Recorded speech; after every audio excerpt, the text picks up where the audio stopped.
BJP ने मान लो इस देश की आधी आबादी का अपमान करने का, उनका तिरस्कार करने की, उनकी बेइज्जती करने का, उनके खिलाफ गंदी भोंडी भद्दी बातें बोलने का बीड़ा उठा लिया है। कल बीजेपी के राज्यसभा सांसद रामचंद्र जांगड़ा ने एक इतनी घटिया बात कही, और वो भी उन वीरांगनाओं के खिलाफ जिन्होंने अपनी पूरी दुनिया पहलगाम में उजड़ते हुए देखी। उनका कहना है इन वीरांगनाओं में वीरांगना का भाव नहीं था, जज्बा नहीं था, जोश नहीं था। आपकी हिम्मत कैसे होती है ये कहने की? उनकी पूरी दुनिया उनकी आंखों के सामने उजड़ गई। नृशंस आतंकवादियों ने उनके पति की, उनके बेटों की, उनके भाइयों की हत्या कर दी, और आप अपनी सुरक्षा चूक का, अपनी इंटेलिजेंस फेलियर का ठीकरा अब उन वीरांगनाओं के मत्थे मढ़ रहे हैं। उनके सिर पर यह ठीकरा फोड़ा जा रहा है। असल में तो वो वीरांगनाएं आपसे पलट के पूछ रही हैं, 1 महीने से ज्यादा हो गया, अभी वो 3 क्रूर आतंकवादी फरार हैं। कहां हैं वो आतंकवादी? वो कब पकड़े जाएंगे?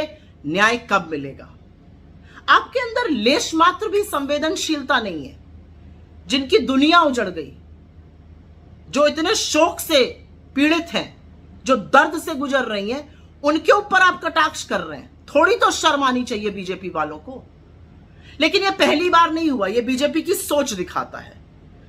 आपको याद ही होगा वो बददिमाग बदजुबान इनके मंत्री विजय शाह, जिन्होंने कर्नल सोफिया कुरैशी के बारे में घटिया बयान दिया।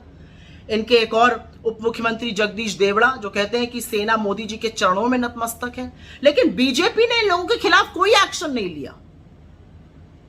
कोर्ट ने कहा तो एफआईआर दर्ज हुई, और एफआईआर भी ऐसी कि कोर्ट को बोलना पड़ा इस एफआईआर से कुछ नहीं होगा। यह असलियत है इन लोगों की, यह सम्मान है इनका नारी के लिए। और जो काली करतूतें गिन गिन कर सामने आ रही हैं बीजेपी वालों की, चाहे वो बलिया हो, चाहे वो मंदसौर हो, हाईवे हो, क्या कर रहे हैं बीजेपी के लोग बेटियों से? बेटियां तो आपसे बचानी है, हम बेटियां तो आपसे बचा लेंगे, लेकिन हमारी बेटियों के बारे में इस तरह का कटाक्ष और इस तरह के अपशब्द आप बोलने की हिम्मत मत कीजिएगा। और मोदी जी, अगर आपके अंदर जरा सा भी, रंच मात्र भी इस देश की बेटियों के लिए थोड़ा सा भी सम्मान है तो निकाल बाहर करिए जांगड़ा को अपनी पार्टी से, तब हम मानेंगे।